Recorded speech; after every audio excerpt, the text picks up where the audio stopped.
Pernah nggak lo mikir, apa aja sih isi kepala kita? Kenapa kadang otak kita bisa tiba-tiba ngeluarin ide aneh, atau malah stuck nggak bisa mikir sama sekali? Otak itu kayak dunia misterius yang penuh kejutan, kadang bikin kita heran sendiri sama apa yang kita pikirin. Kenapa tiba-tiba inget lagu random, atau lupa nama temen sendiri? Kadang, memori kita muncul tanpa diundang, tapi di saat lain, hal penting malah hilang entah kemana. Otak kayak punya aturan sendiri yang nggak selalu bisa kita pahami. Otak itu kayak hard disk super canggih, tapi juga super misterius.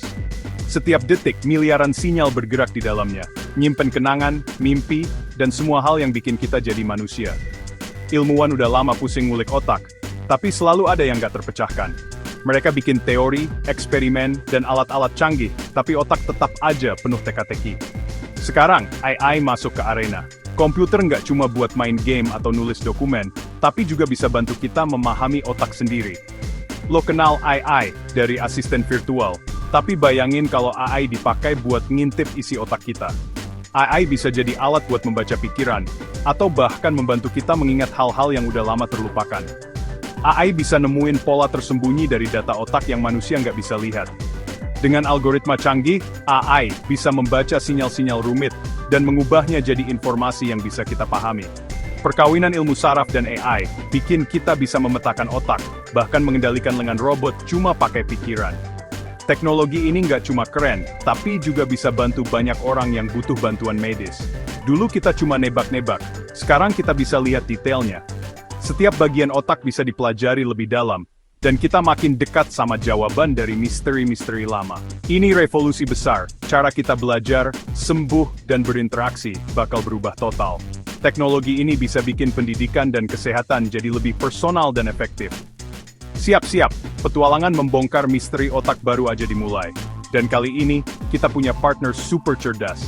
Mari mulai perjalanan ini, dan lihat sejauh mana otak manusia dan komputer bisa bekerja sama untuk masa depan yang lebih seru. Sekarang kita bahas Brain Computer Interface, atau BCI. Teknologi ini memungkinkan manusia dan mesin berkomunikasi secara langsung, tanpa perlu suara atau gerakan fisik sama sekali. Bayangin, otak lo bisa ngobrol sama komputer hanya lewat gelombang pikiran. Intinya, lo bisa ngasih perintah ke komputer cuma dengan mikir. Misalnya, lo mau gerakin kursor di layar atau ngetik pesan, cukup fokus dan otak lo yang kerja. BCI baca sinyal listrik otak, terus diterjemahin jadi perintah buat mesin. Sinyal-sinyal ini diambil dari aktivitas neuron yang terjadi setiap kali kita punya niat atau keinginan tertentu. Di dunia medis, BCI jadi harapan baru buat orang lumpuh.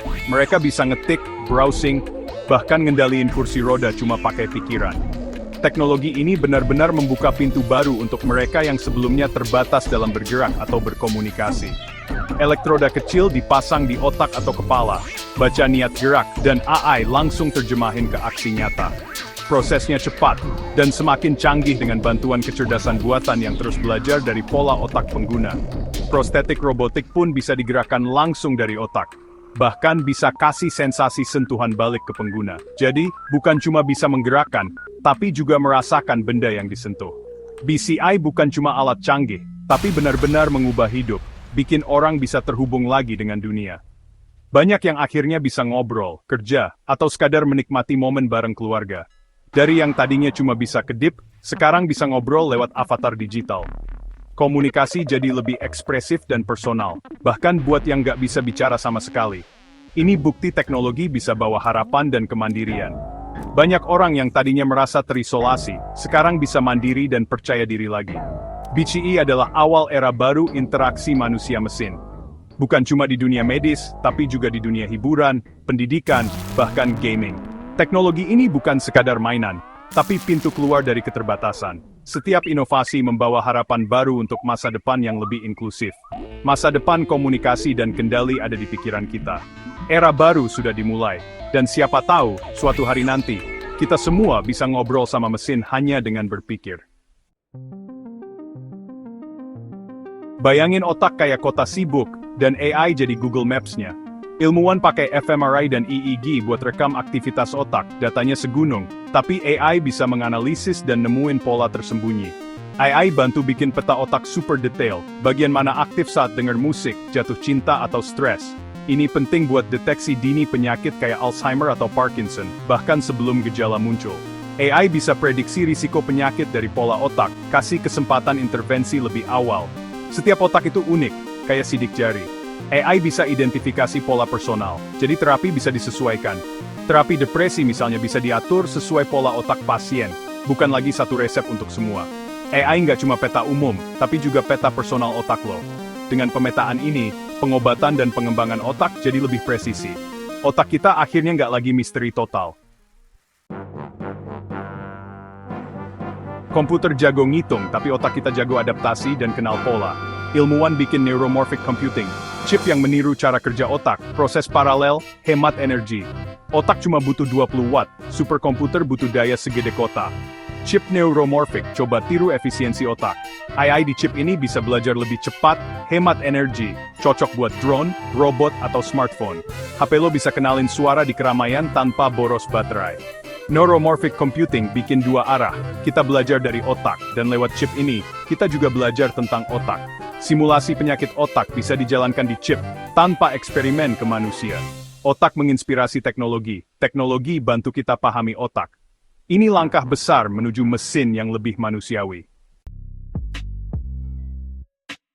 Sekarang, teknologi otak bukan cuma buat nyembuhin, tapi juga ningkatin performa.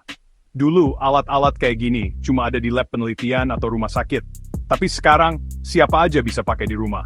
Teknologi ini bikin kita makin dekat sama potensi otak kita sendiri. Headset TDCS bisa kasih stimulasi listrik ringan ke otak, bikin fokus dan ingatan meningkat sementara. Banyak pelajar dan profesional udah coba, katanya bisa bantu mereka lebih konsentrasi, apalagi pas lagi belajar materi yang susah atau kerjaan yang butuh fokus tinggi. Di pendidikan, AI bisa monitor gelombang otak lewat PCI, lalu materi belajar diubah real-time sesuai kondisi otak lo. Jadi kalau lo lagi capek atau bosan, sistem langsung adaptasi biar lo tetap semangat dan gak ketinggalan pelajaran. Kurikulum jadi personal, proses belajar makin efisien dan seru. Setiap siswa bisa dapat pengalaman belajar yang beda, sesuai kebutuhan dan gaya belajar masing-masing. Nggak ada lagi istilah susah nyambung sama pelajaran. Neurofeedback juga mulai populer, lo pakai ikat kepala, data otak ditampilin di HP. Lo bisa latih diri buat lebih rileks. Banyak orang pakai ini buat ngurangin stres, ngatur emosi, bahkan ningkatin kualitas tidur. Ini kayak meditasi digital, dipandu data otak sendiri. Lo bisa tahu kapan otak lo benar-benar tenang, dan belajar cara masuk ke mode rileks lebih cepat. Dengan data yang jelas, lo bisa track perkembangan fokus dan relaksasi dari hari ke hari. Jadi motivasi buat terus berkembang. Peneliti juga cari cara perkuat memori, misal dengan stimulasi hipokampus saat tidur. Eksperimen ini nunjukin kalau tidur bukan cuma buat istirahat, tapi juga bisa jadi momen penting buat upgrade otak. Mungkin nanti, habis belajar, lo bisa nge-charge otak biar ingatan makin nempel. Bayangin, habis ujian atau belajar materi baru, tinggal pakai alat ini buat optimalkan hasilnya. Teknologi ini bikin kita bisa tune otak buat performa puncak, kerja, belajar, atau sekadar lebih tenang. Semua aktivitas bisa dioptimalkan, dari meeting penting sampai waktu santai di rumah. Era otak yang bisa dioptimalkan sudah di depan mata. Kita nggak cuma jadi penonton, tapi juga pelaku utama dalam revolusi ini. Semua orang bisa punya suplemen digital buat otaknya. Pilihannya makin banyak, dari yang simple sampai yang canggih, sesuai kebutuhan lo. Masa depan belajar dan kerja bakal berubah total. Dengan teknologi otak, kita bisa unlock potensi baru yang sebelumnya nggak pernah kebayang.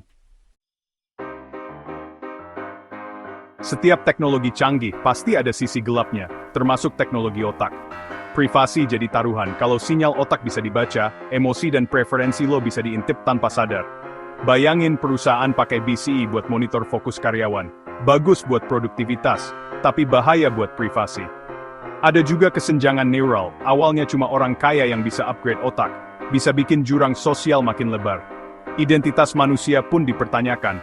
Kalau ingatan bisa dihapus atau skill ditanam, apa kita masih diri kita sendiri?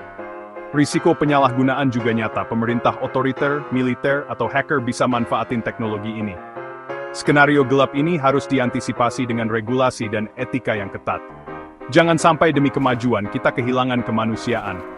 Aturan main harus jelas sebelum teknologi ini jadi liar.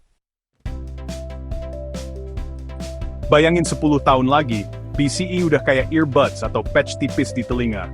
Lo bisa kontrol musik, balas chat, atau nyalain lampu cuma dengan mikir. Di kesehatan, BCI jadi standar pasien stroke pakai game rehabilitasi. Depresi diatasi dengan implan neural. Dokter bisa pantau kesehatan otak harian, kayak smartwatch sekarang. Mobil bisa deteksi lo ngantuk dari sinyal otak, langsung aktifin autopilot. Lingkungan kerja dan iklan bisa adaptasi ke kondisi otak lo. Dunia makin responsif ke kondisi internal kita, tapi perdebatan etika dan privasi bakal makin panas. Regulasi dan akses adil jadi isu utama. Era baru interaksi manusia-komputer sudah di depan mata. Lihat lebih jauh ke depan, mungkin 50-100 tahun lagi, otak dan AI bisa benar-benar menyatu. Brain-AI interface jadi lapisan kognitif tambahan, bukan cuma alat bantu. Lo bisa akses internet langsung dari pikiran. Semua info muncul seolah-olah ingatan sendiri. Pendidikan berubah nggak perlu hafal, cukup tahu cara berpikir kritis dan kreatif. Manusia plus AI bisa pecahkan masalah super kompleks, dari iklim sampai antariksa. Komunikasi bisa jadi telepati digital, berbagi pikiran dan emosi langsung. Batas individu makin kabur, kesadaran kolektif bisa tercipta, tapi pertanyaan tentang identitas manusia makin relevan. Ini bisa jadi revolusi terbesar dalam sejarah manusia. Kita udah lihat potensi luar biasa dari gabungan ilmu saraf dan AI, dari BCE sampai simbiosis manusia-mesin. Tapi di balik inovasi, ada risiko dan dilema etis privasi, kesenjangan, identitas, penyalahgunaan. Semakin besar kekuatan, semakin besar tanggung jawab. Etika harus jadi co-pilot, bukan penumpang. Keseimbangan itu kunci dorong inovasi, tapi diskusi aturan main harus terbuka dan melibatkan semua pihak. Masa depan otak ada di tangan kita semua. Apakah kita menuju utopia atau distopia? Tergantung pilihan hari ini. Sambut masa depan dengan optimisme yang hati-hati. Rayakan terobosan, tapi selalu tanya apakah ini baik untuk kemanusiaan. Dengan begitu, inovasi dan etika bisa berjalan bareng, menuju pemahaman yang lebih dalam tentang diri kita dan dunia.